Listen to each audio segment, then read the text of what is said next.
What's up, everyone? Kyle here. I am super excited to let you all know that my first published book is out now. It's called Travel Tips, a 20-something's comprehensive guide for traveling in the modern world.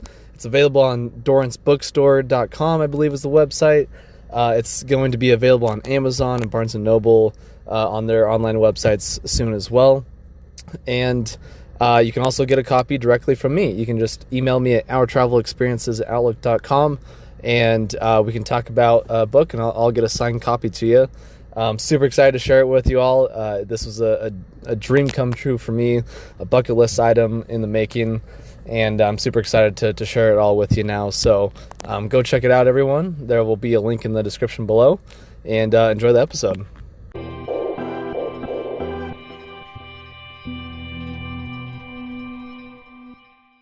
All right, welcome everyone. This is Our Travel Experiences. I'm your host, Kyle Rasmussen, and today I have with me another good friend of mine, Leah. Leah, how are you today? I am fabulous. How are you? Doing well. I'm very not enjoying I think it's been like a couple months now since we were in Cuba. I think that's the last time I really have traveled, it's a long period of time without travel for me, so I'm not enjoying it. Yes. It's a little bit shorter for me because I was actually in New York a couple weekends ago, which it kind of feels like a home away from home for me because New York is about 3.5 hours from where I live. And then I'm actually going to be there again this week to meet up with some of our fellow FTLO friends, which will be super exciting.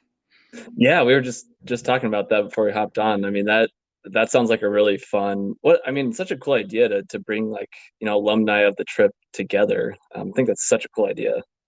Yeah, I'm really excited to see how they kind of operate it. Like, I want to know if there's going to be somebody from FTLO that, I mean, obviously there's going to be somebody there, but like, is it going to be from like like, are they going to be flying in from LA?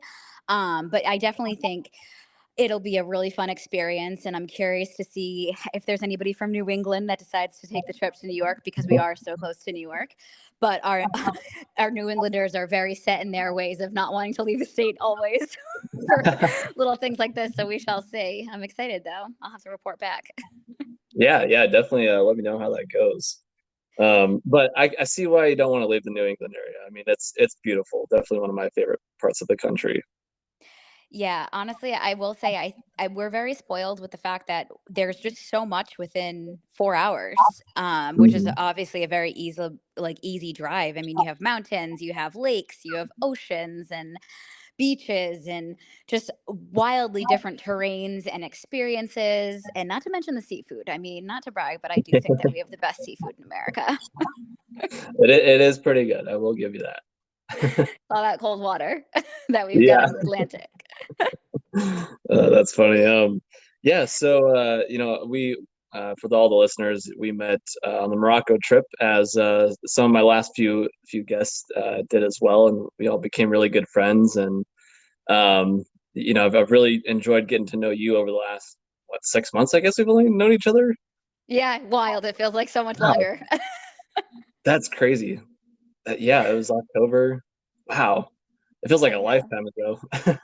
I know. Well, we keep that thread going and we talk quite often, honestly. And I think that Yeah. that's pretty incredible. Like, that's one of, I think, my favorite parts of traveling is like the bonds that you make from people. Actually, this is kind of a crazy story. I have a friend of mine, actually, two friends of mine are in Portugal right now. They don't know each other. They're just there, ironically, like separately. And my tuk driver, when I was in Portugal, he was so great. And we started following each other on Instagram. So I suggested him to both of these friends. And one of them actually ended up booking with him. And they were sending me pictures. So it's just so incredible to, like, keep in contact with these people that you meet and that I feel like in any, like, years and years ago, we wouldn't have the ability to keep in contact as easily as we can today. So that's a great part about travel and technology. Yeah, that's so awesome. I mean, it's so fun to make those connections all over the world. I mean, I know our bus driver in Morocco. Like, I think we're all friends with him on Instagram. Yes. Chat with him a lot. He's awesome.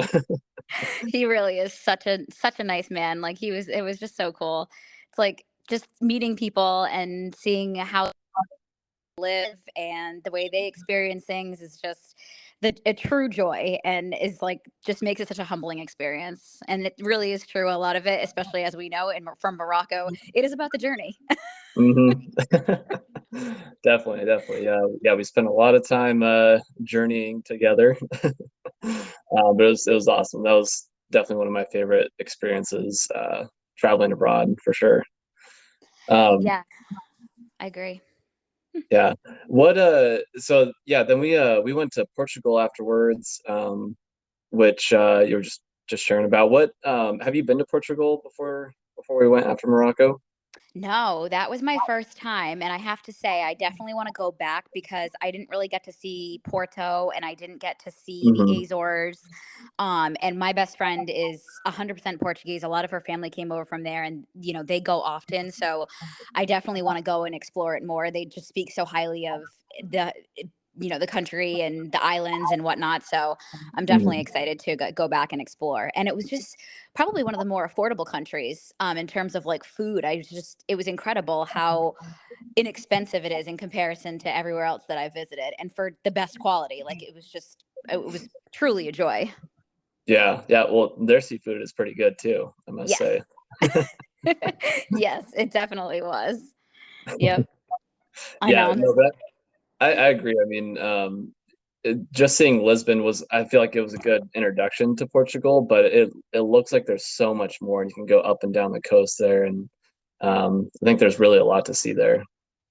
I agree. And I had started that Morocco trip. I decided to fly into Seville, and so I was able to explore Seville before I took a ferry from Tarifa, which is a port about 2 hours south of Seville. So I was excited to. That was my first time in Spain too, and Seville is a beautiful little area, and it's definitely like easy to see. And I would say 3 days is plenty, and that's just about what I had, give or take, depending on like how in depth you want to go. But that was a really fun experience too. Yeah, how'd you decide on going to Seville? Well, I whenever I book a trip, especially when it's going to be a longer journey, I look at the surrounding areas. So when I was trying to book flights for Morocco, I knew that it was going to result in like a lot of long layovers. And for me, Mhm. why would I want to waste PTO sitting in an airport? I'd rather use those days and have a shorter flight. So I was like, okay, like I knew that you could take a ferry to Morocco from Spain. I just didn't know like whereabouts you could do that, and it made the most sense to fly into Seville because there was a bus that you could take from Seville to Tarifa. Unfortunately, they changed the bus time on me, and I ended up having to take a very expensive Uber drive, Oh, no. 2.5 hours, because the bus time didn't correlate with my ferry time and the time that I need to arrive in Morocco too. But I mean, my Uber driver, he was amazing. He was kind of like a tour guide in and of himself. He was like, pointing things out along the way. So it ended up being like a really nice journey regardless. But yeah, that's like kind of a travel hack that I have is I like to look at what's around. Lapland is actually a perfect example because flying you flew into Finland, which was fine. Helsinki is a pretty big hub, so Mhm. that was easy enough to get to. But when we were flying out of Lapland, we were in Tromso, which is nearly the top of the world. And flying out of there, you had insane layovers. I mean, some of my trip mates they were bouncing around to 4 or 5 different cities. So I looked at the map and I Jeez. was like, you know what? Let me fly to either Copenhagen, or do I want to do like Stockholm? And I ended up deciding on Copenhagen because it is a city that's interested me. And also, I was already going to be in Sweden for that trip. So I'm like, let me get another country in there. And by doing that, I saved myself what for some people ended up being like well over a day and a half layover. Wow, So that's crazy. Yeah, yeah. that's a really smart idea. I mean, sitting in an airport is only fun for so long, and especially if you have those longer layovers, it's really cool to see some of those places. You can do a lot in 12 or 24 hours. Yep. Yep. And Denmark actually ended up, I mean, Copenhagen is probably one of my favorite cities that I've ever visited, which was very delightfully unexpected Huh. for me. And I would genuinely love to go back to Denmark. I mean, they consistently win like happiest country in the world year after year. I think they just won it again. So clearly it's a great place to be. Yeah, yeah. Well, next time you go, let me know because I really want to go there. That's my motherland, so I want to Oh, go really? see That's it. awesome. Yeah, I know my grandpa and my dad when they went there. Gosh, back in the '90s, they tried to find where my grandpa grew up, or my great grandpa. Um, but I don't know if they could find it. So I would love to go back and try to find it for them. I think that'd That's be really really, cool. yeah, I was going to say that is really cool. Uh, yeah, I with with those longer layovers, do you usually book a hotel or do you like store your luggage in at the airport or something like that and then go out and explore? What do you do there? With the longer layovers, I usually make it like long to the point where like I get a hotel room and I explore the Okay. city itself. I've never, um, I've never done the whole like I'll tack on a day or 2 days before I Mhm. decide to like stay at an airport. I have to like make it worth my while. Um, Back in 2016, I had turned 30 and my best friend and I decided we were going to do like a little trip like around Europe, and we did the same thing. We had originally planned on just doing London, Paris, Brussels, and Amsterdam, but we found out when we were booking our flights home from Amsterdam, we had a layover in Iceland, and I was like, we can't have a layover in Iceland and not visit Iceland. Like, let's just tack on Yeah. 2 more days and see Iceland. So that's what we did. Um, so I really try, like, if I can make it work PTO wise, I really try to do it that way because time is money, so I don't like to waste any Mhm. of it. Yeah, yeah, I love that. Yeah, going back to the Lapland trip, that's another FTLO trip. What do you think of that? It was magical. That's like the word I always go to when I describe it. I mean, just pure magic. It is unlike any landscape I've ever seen. It is just like you're surrounded by snow and just it's very remote. Like there's not a lot of, once you get into the Arctic Circle, there really isn't a lot of like there's not a lot of population aside from reindeer, truly. In fact, I think where we were in Rovaniemi, Finland, there was actually a higher reindeer population than human population. So if that puts it in perspective for you. Well, that's awesome. Yeah, it was purely magical, and the activities they have you do are just like nothing you would ever experience anywhere else. Like they put you in these full buoyancy suits and you're floating in this like water with like little nano glaciers around you, and you're just Oh looking wow. up, and if you're lucky, which I happen to be very lucky when I was there, the northern lights were just like popping off, and Oh you're just like man. laying there, and it's just so surreal. Man, I can't even imagine. That's got to be, one of those moments where like, oh my gosh, I can't even believe where I'm at right now. Yeah. Oh, yeah. Yeah, I will say, I think that the biggest moment for me was, yes, when the first night when we saw the Northern Lights, which actually was an excursion, that I actually kind of orchestrated it before we even all met each other and like went off on this adventure. We were looking at some of the suggested like add-ons, which weren't through FTLO. They were just like, hey, if you want to do this, and I happened to find this company that took you on like they called it like chasing the northern lights, and it came with a professional photographer, and I was like, guys, this one makes the most sense. We can get awesome pictures. So everybody in our group ended up signing up for it before we had even all met each other. So I thought that was really cool. That was another trip where we really all bonded. That's actually where I met Catherine, who we went to Mhm. Morocco with. um and yeah, that was like that first like, whoa, I can't believe this is my life right now moment in travel for me. Yeah, that's awesome. That looks like such a fun trip. I mean, all the FTLO trips do, but that one in particular looks amazing. And like you said, I mean, you're basically at the top of the world there, above the Arctic Circle. I mean, that's a really unique place to be. It really was. I mean, when we were so Tromso is the city, and that's basically A pretty bustling city considering how high on, like, truly on top of the, like, you can see the curvature of the earth. That's how high you are, and it's just unreal. And yeah, that was I mean, it was quite the bustling little city there. We did the indoor outdoor saunas with the cold and hot plunge. That was really cool. Ooh. And then we did snowmobiling in Sweden, which was incredible. It was 4 hours of snowmobiling, so we were really out there, like in the Jeez. middle of the woods. Yeah. Yep. And then one of my favorite nights was the night that we stayed in like the glass igloos. I didn't sleep a wink because I'm like, how could I sleep? Like I just stare. I like stare into space all night. Wow. Yeah, what were the stars like? So it's funny because the stars were bright, but because of when you're seeing the northern lights, it's something to do with like the atmospheric pressure or something. The stars aren't as vibrant because you're getting all the other activity Mhm. that's happening. It's kind of the same Mhm. thing with, and actually we did have a moon. It happened to be I want to say it was a full moon while we were out there too. So that also kind of dulls the stars a little bit because the moon is so bright. But we did see the moon rise, which was pretty funny because our photographer was like, "No, that's not the moon." I was like, "It's got to be the moon because it certainly can't be the sun rising right now." But it looked like the sun rising. It was Oh, pretty wow. cool. Yeah. So that was really fun too, especially like up against the snow. It just was so bright. So he was like, "Wait, it's the sun or the moon?" It was really cool. Oh man. Yeah, I'm jealous. That one looks like a lot of fun. And then you went to, was it Budapest this last winter, is that right?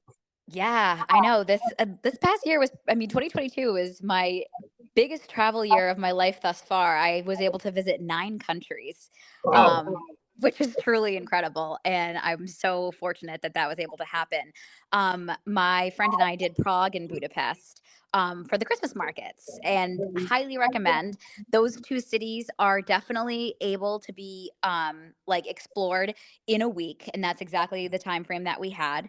Um, and I really felt like I got a good gauge on like the experiences like of each city with that timing. So if anybody was ever like wondering how much time you need, like you can obviously always spend more time in a city, but I do Mhm. think that if you're looking to get a flavor in that area, especially for the Christmas markets, like that's a great like chunk of time, like a week for like we basically split it up almost evenly between the two cities.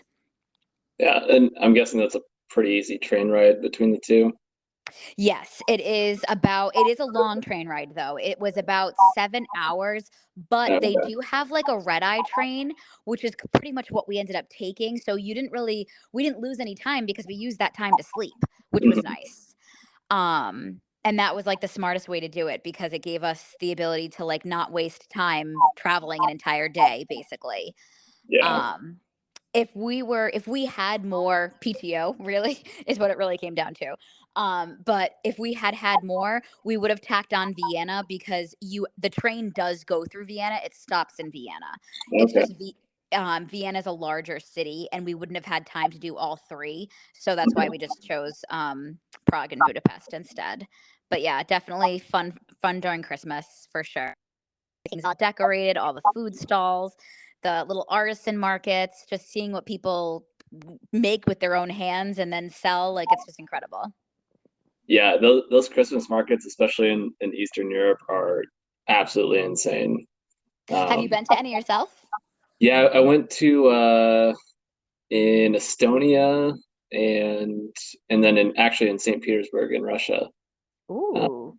yeah, it was amazing. I still have somewhere amongst all my souvenirs, I have Russian nesting dolls that I got there. Um, those That's are really cool. yeah, it's I don't know. I love all the lights and you got the snow and everything. It's such a magical time and then the medieval castles and all that. It's really cool. Yeah, for sure. The cat, like that's incredible. Like we didn't have castles in Prague and Budapest, but there were like still beautiful. Like the Parliament building in Budapest is just Mhm. so pretty lit up.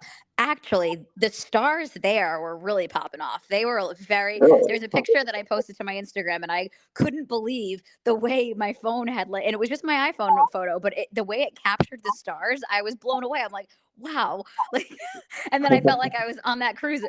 My friend and I just stayed outside the whole time, freezing, but we were like, these stars are incredible. Oh yeah, I'm looking at it right now. Wow, Yeah, it was. I that's couldn't great. believe how they photographed that way. I was wow, that like they really were so bright. So, That's awesome. Yeah, what else did you do besides the Christmas markets there? so that was a champagne cruise that we took. And it was they did like just light fare, and it just was like a nice river cruise.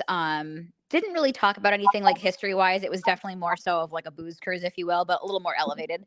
Um, and it was just beautiful to be able to be up and down the river and seeing like all the city, like the city lit up at night, because obviously like there's Buda and Pest, so there that's what the river separates the two, even though we all know it as Budapest. um so it was cool to see both sides of the river so lit up. I really loved seeing all the shoes. That was really really special. Obviously a really sad story behind that, that is it's a tribute to the Jewish community for when during the World War II, all they had lined up all the Jews, and this is so sad, but it's like it is a truly beautiful memorial that they kind of like tributed to them, but they had all been killed and they all were in the, like they basically all fell into the water. So now it's a beautiful monument, and is there to make us not forget about the things that happened in this world. And then for Prague was a little bit different. Prague was more food stalls rather than artisans selling goods. It was more kind of like it was almost like a big party, honestly. Everybody kind of like was in the middle of the square, and the astronomical clock is right there too. So every hour they have the astronomical clock that goes off, and there's like a little parade. It's a parade in the clock. But that always draws a big crowd too. So more like one big party. Um, but that city actually reminded me a lot like of Seville. The building facades were just very similar, so picturesque. It kind of felt like you were in like this village out of like Beauty and the Beast, if you will. Cobblestones everywhere, just absolutely beautiful. Whereas Budapest was a little bit more on the metropolitan side, a little more industrial, beautiful buildings and architecture, but just in a different way. Um, so it was fun. It was fun to see that, like, that was my first time in Eastern Europe, actually. That's the farthest east I've gone so far. So that was a cool experience. Okay, yeah. What you said you went to 9 countries in 2022. What over the last year, what kind of led you to increase your travel so much? The pandemic, it really being somebody who would definitely travel. I mean, I started traveling when I was young. I mean, my first trip abroad, I was 19 years old. I hopped on a plane by myself and I went to go visit a friend in Australia. Wow. And yeah, and to take that kind of journey by yourself is, I mean, it's 15 hours. Well, I think that flight that I took was like once I got to LA, it was 15 hours and 45 minutes. But to get to Mhm. LA, I had come from Providence and Chicago. So it was quite a journey. And so that kind of like ignited my like travel bug, if you will. And when the pandemic hit, and hearing when everything first shut down, and everybody saying, oh, we're probably not going to be getting back to travel until like 2023, 2022, it just like that was just such a scary thing for me, because I was like, wait a minute, like this is my prime age in life where I've got the PTO, I've got a great career and the money to do so. Like I want to be out there seeing the world, and Mhm. to know that I couldn't for possibly 1 to 2, 3 years, who knew, really scared me. So the minute everything started to kind of like finally like coming out of it, I was like, I need to see as much as I can. And yeah, I booked Lapland. That was the first. I had booked it in January, and I didn't. I left in March, so it was a very last minute trip. In all Wow. honesty, like the trip of that caliber, it was definitely very last minute. Yeah, especially coming out of the pandemic and everything, to just give yourself that short runway. That's brave of you. Yeah, I had been. I mean, I had been to Europe enough where I was like, I'm comfortable enough in Europe, because by that time Mhm. I had already been to like London and Paris twice. All those the countries that I had named when I was just speaking of my trip when I turned 30. So I was comfortable enough going back to Europe, just knowing. I had been in Italy in 2018, so it wasn't that bad, but I will say I am not a skier. Even though I live in New England, I don't do snow sports. So I didn't have snow pants. I didn't really have a good puffer. Like, so I had to like scramble to buy all the stuff that all the gear that I needed to be in the Arctic Circle. But yeah, that trip alone, I kicked it off with Finland, Sweden, Norway, and Denmark. So that was the first 4 countries. Wow. And then I knew I had been deciding between Lapland and Morocco, and I ended up opting for Lapland because the dates, they only release four trips, I think 4 or 5 trips per year, because it's such a short window Mhm. of good weather and the ability to see the Northern Lights. So then I was like, you know what? I was getting let me try to think. I had gotten promoted, and I was like, you know what? I got a promotion. I'm gonna book Morocco now. I've got alumni 100. I think they give you like $100 credit or something. Like, I'm just gonna book Morocco, and that was it. And I booked Morocco, and then I tacked on Spain and Portugal. And then while I was in Morocco, my friend was like, remember how we were talking about the Christmas markets? Like, what if we skip Thanksgiving and do that? And I was like, let's do it. Like, and I remember we were all sitting around the pool in our beautiful Riyadh while Sarah was out getting us McDonald's. And I was like, guys, I just booked a trip for the Christmas markets literally a month from now. And you guys are all like, what? Oh man, that's so Wild. cool. Yeah, Yeah. 2022 was one of the best years of my life, I have to say, like thus far. It's going to be hard to top that one. Okay. Do you have plans this year? I mean, we've already been to Cuba this year, but plans for the rest of the year to try to top that? Yeah, I mean, I don't know if I can get as many countries in. That was quite a feat, honestly. I'm still in shock of how I actually finagled that. And I look back on it so fondly. Like, I'm so in love with my life, and I can't believe that actually was my reality last year. Considering I do have a full-time job that it has nothing to do with travel or like traveling or anything. Mhm. But yeah, so I've been to Puerto Rico. I was in Puerto Rico in January, Cuba obviously in February, New York in March. I will be going to Wilmington / Carolina Beach. Is one of my favorite home away from home destinations. I have a friend that lives out there, so I have a condo that I can stay at free of charge, which is lovely.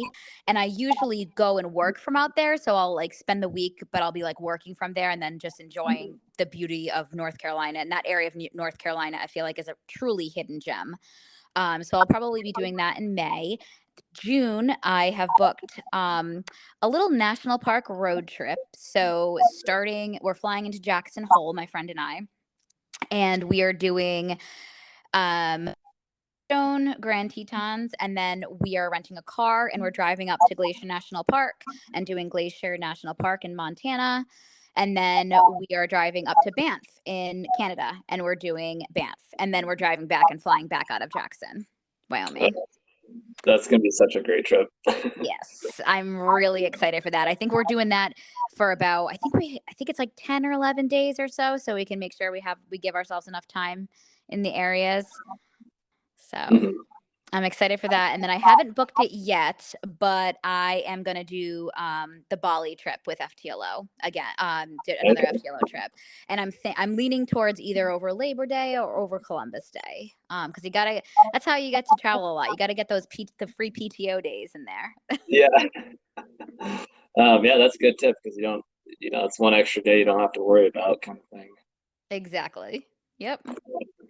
Yeah. What other kind of travel hacks do you have? So I always make sure that I fly on a red eye, especially when I'm flying out, because I'll use that day. I'll work that from that day. Because again, like, I hate wasting like PTO on travel days. So similarly, as we did for Cuba, we had to get to Cuba. I mean, we had to get down to like Florida basically a day early. I did the same thing. I flew to Florida. I did work from Florida because it was easy enough to work from Florida. But yeah, I love to take a red eye. I also make sure when I'm coming home, um, depending on what time the flight's at, I try to pick a flight that lands me home in the evening, and I stay up for the entire flight. I will read a book, I will watch a movie. I will not allow myself to sleep, because I swear that's the only reason why I've never suffered from jet lag in all my travels. I've never Uh, had jet lag. I'm jealous. So it's about, I mean, it takes discipline, I will say, because I'm also somebody, in full disclosure, I I don't have trouble sleeping. Like I'm very regimented with my sleep though. So if I know I need to stay awake, I will make it happen. Mhm. Um because I'm also a very tiny human, so like sleeping on a plane isn't super difficult for me because I can kind of curl up in a ball. Yeah, Um I hate you. yeah, exactly. So, yeah, I try to do that, and then as you all know, I never check my luggage. I am Mhm. a carry-on gal through and through. I never like let my luggage out of my sight. Um, and that's Yeah. mostly because you have less of a chance of things going wrong. Mhm. It also wastes less time too, because you don't have to wait for your check bag. Exactly. Like everything about the airport process is so much more seamless when you don't have to check your Mhm. luggage.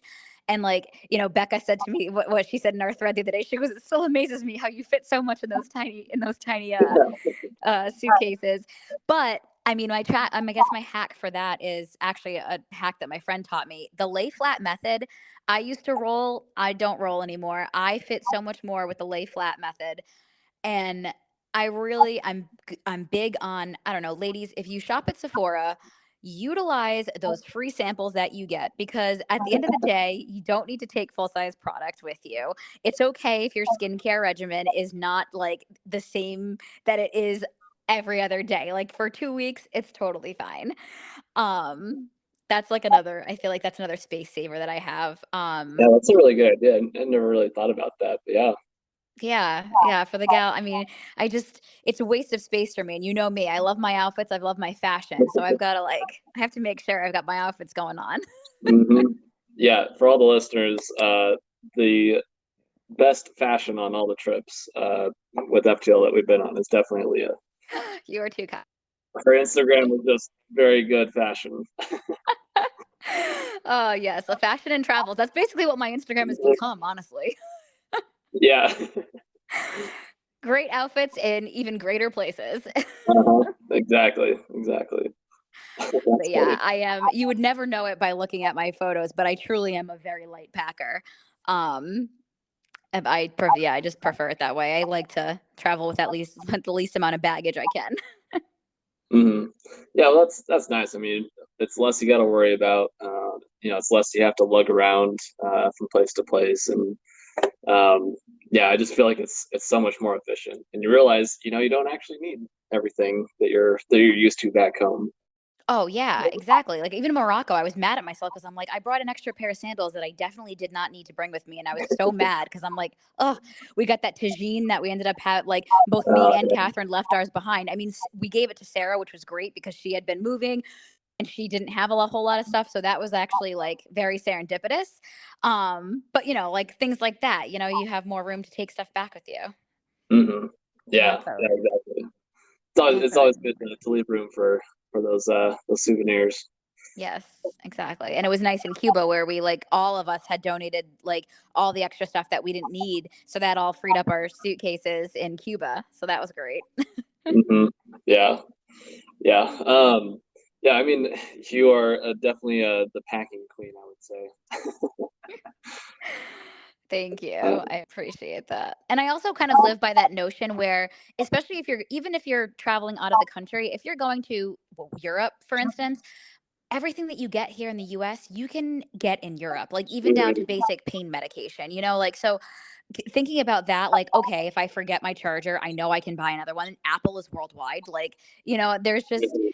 there's so many different things that it's not like the end of the world if you forget something. I mean, if you forget personal medication, that's one thing. That's not good. But, for the most part, anything that you forget at home, even if, you forget a pair of sandals, you can go and buy sandals no matter what country you're in.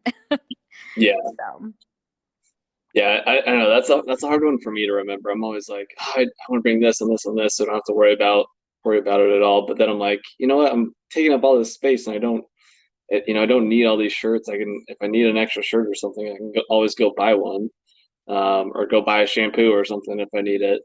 Don't have exactly. to take it with me all the time." Yep, and I never bring hair styling tools either. I learned that lesson for my first time in Europe actually. I brought a steamer with me because Ah, fashion wise, steamer. And I'll never forget, I was in a hostel in London, and it was beautiful. I had, we had our like own separate room. It was actually like nicer than some hotels I've heard about. I like, thankfully I've never encountered, but, it was actually like a really nice space. But I went and plugged in the steamer, and oh my gosh, that thing was spewing water it took on a mind of its own. I was like, what is happening? So that's all I needed. I was like, you know what? From now on, I will use the hair dryer in hotels, and I will just be wrinkly, and that's fine. Yeah, it's I don't know for women's fashion at all, but I know like some men's shirts, some of like the nicer ones that I have are like that anti-wrinkle material or whatever. So like Yes. if you're out there and it's like a little bit humid at all, like the wrinkles will go away, Yeah, you which is were great. always very well pressed, so that makes sense. That's your little hack right there. I get that. Yeah, it makes it really easy. I mean, it's always nice when there's an iron or something, in the hotel. But also, who cares? Where I'll be in a place where I'll probably never go back to, um, and see people I will probably never see again. Like, I don't really care if I'm all wrinkly. Yep. Yeah, totally. I hear you there. Uh, what's been some of your favorite travel memories over the years? Oh my gosh. So many.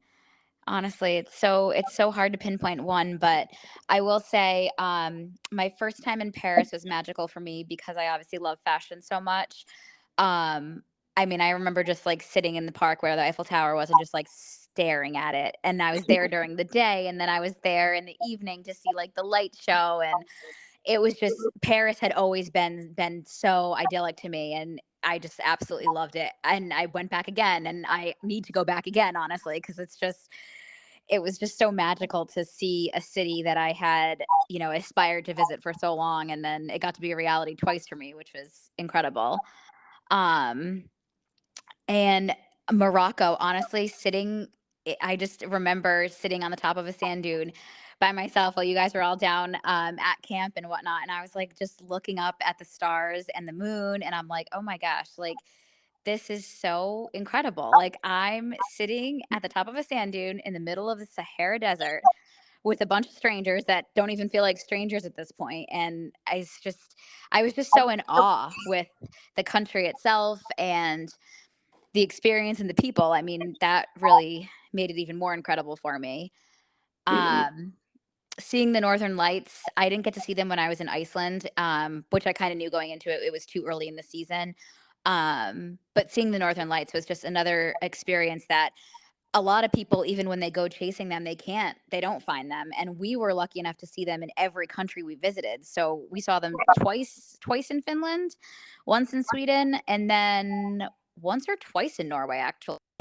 And it was just incredible. Every single time you're just like, whoa, like, this is insane that this is like real life right now. Things that people Yeah. write songs about, and you're experiencing them. And in Cuba, meeting the people, honestly, and being really humbled by the way they are just so happy with how little they truly have. And it really just puts things in perspective for you, because I will say that traveling, I love to learn cultures, and I like to immerse myself in other cultures, because I think that it truly makes me appreciate tenfold what I have in this life. Oh, yeah. And it drives you to give back, and just like, travel in a way that you're actually giving back to the people, while also, nourishing yourself mentally and physically, honestly. Mhm. um is just so magical to me. So I have many, many moments. I would need, so much more time. It makes me Yeah. sad that I don't keep a diary anymore. My younger self would be so upset with my elder self for not still keeping a diary. But I guess my Instagram's my diary. Yeah, yeah, there you go. Yeah, it's nice now with the pictures. That's why I take a lot of pictures when I travel, because rather than, I'm not always going to have the time to write a big long, entry about each day when I was traveling, but I can take pictures of places, and then it'll bring back that memory later on. Um, so I think that's really nice. Another tip I would say too. Yeah, I know. And a lot of people will say, like, oh, you're always you're worried about pictures. And it's like, yeah, but I think it's all part of it. I think you can absolutely still be living in the moment while taking pictures. I think it's just Yeah. a balance, just like anything else in life. It's all about balance. And, Mhm. yeah, my pictures that they've become it, my Instagram is essentially my digital diary. And who knows, maybe one day I'll like actually be driven to like stare at the photo and put myself back there and write to that as well, which would be kind of cool. So maybe that's on my to-do list this year. I'll make that a goal for the year. There you go. I like it. Um, yeah, what's some of your bucket list places to travel to? You So haven't been to yet. Bali is definitely one of them. So I'm excited to be here. I actually need to make that my on my to-do list is make that deposit and to book the flights and whatnot. Mhm. But yeah, Bali's definitely there. I want to do I want to explore more of South America. South America, admittedly, was never really on my radar. And I think it's because, I don't know, growing up, I was never an outdoorsy person. And then, I kind of, in my adult life, started to become one, like, really just started appreciating nature when I was younger. And when I went to Utah, that was it for me. I was like, okay, I'm addicted to landscapes. I'm addicted to hiking and being out in nature in the wilderness, which is why I'm doing another national park trip this year. So, that being said, I would really enjoy doing like the Machu Picchu region, just parts of South America where you can go hiking and Patagonia. And, so I think that would be a really cool experience. Oh my gosh. Back to Australia, because I was so young when I was there. I was 19. So I think it would be a very different experience for me at 36, going to be 37. New Zealand also I would tack on to that because while you're out there, you got it, right? Yes. 100%. And now New Zealand's opened back up again, so that's incredible. Um, I it's so hard because I've actually, I mean, I can't even believe I'm saying this, but I've seen so bucket list places already, and it's kind of crazy to me that I've been lucky enough to experience that. So it's kind of just like an ever growing. The more I discover, the more I hear. Like Colombia, like Colombia would have never been on my radar if it wasn't for FTLO. And then you speaking of it too, how highly you and Sarah actually speaking about it. So I would love to see Colombia as well. Yeah. Yeah, I feel that. The more places I go, the more I want to see. Hmm. It's a bad problem to have. I know. I hear you there. There's just so many places and so little, PTO. And to that point, I'm glad that I'm doing it at this age because I don't know. I think about how tired I am sometimes after like when I was in New York City at the end of the night, I was like, "Oh my gosh, we walked how many miles today? I'm exhausted." I think about what that would be like when I'm retired and I'm like that it's going to be even harder. So, Yeah, yeah. That's a really good point. That's part of why I've tried to travel as much as I can now. Even though I might not get to experience more of the more expensive side or the nicer side of travel. Um, but same thing. Looking at those retirees who now it's really hard to get around and it's tiring and you can't do some of the things in some of these locations. And just knowing like tomorrow's not guaranteed. There could be another pandemic tomorrow, and you might not get to travel again. So I just don't want to regret missing any chances I could have had. I fully resonate with that. I do think that that is what really propelled me into like 2022. It's like I felt like I needed to make up for the prior 2 years where I wasn't really allowed to leave the country. Mhm. And that was just, it scared me. And now I'm like, okay, like if I have the time and I have the money, I'm booking the trip. I'm seeing the places. Yeah, Because when I'm retired, then I can look back and be like, okay, where was my favorite place that I can just go and spend a week at? Because I don't need to worry about bopping around and getting like a little flavor of everything. I'm tired and I want to mhm. slow down. Yeah, yeah, exactly, exactly. I love it. Well, that's I know we both have some time constraints here, so that's probably a good place to leave it. But any last stories or tips or tricks or anything for the listeners? I mean, I would say if you've been thinking about it, just do it. Honestly, I feel like I my Mimi always wanted to go to Hawaii. She always talked about it, and she never made it there. And I think it was a little bit out of fear and just the unknown. And honestly, like, I am a big a big believer in pushing yourself outside of your comfort zone, because that's where the magic happens, and it can be uncomfortable, but then it becomes comfortable, and then it's like nothing else you've experienced before. So, always push. Yep. Love it. Well, that's a good spot to end it. Leah, thank you so much. I appreciate your time. It's been fun getting to know you over the last 6 months, and I'm looking forward to some of the travels that hopefully our group plans soon. Yes, Um, I can't wait to travel with y'all again. It'd be so yeah, much fun. I know. I'm really excited. I'm just. I feel like the universe, put us all together, and everything just kind of worked out with these two trips, like exactly right for us all to make it work. And so I'm excited to do more travel with you guys for sure. Same. I can't wait. Yeah. Well, awesome, Leah. Thanks again, and I look forward to seeing you somewhere around the world soon. Same.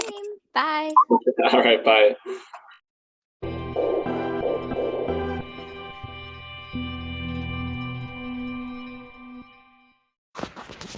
Hey everybody, Kyle here. If you enjoyed today's show and want more, you can always check out every episode on Spotify, Anchor, YouTube, and now Amazon Music as well. Just search for Our Travel Experiences on any of those platforms and it will pop up. You can also find everything all in one place on my website, ourtravelexp.com. And if you want to see my travel pictures as well as travel pictures from guests on the show, you can check them out on Instagram. The page is called Our Travel Experiences Podcast. And if you want to share your own pictures on the Instagram page or be a guest on the podcast, you can message me via that Instagram page or email me at ourtravelexperiences@outlook.com. I would love to see your pictures and hear about your travel experiences, so please send them my way. And if that isn't enough for you, make sure to check out my weekly YouTube show, From Around the World Fridays. Every Friday, I'm taking 5 to 10 minutes to answer questions from listeners, share some souvenirs that I bought over the years, share my postcards over the years that I've accumulated, or share videos and pictures from one particular city or country that I visited, and so much more. So check it out, guys. You won't be disappointed. And make sure you go subscribe to that as well. Thanks again for listening, and I'll see you somewhere around the world soon.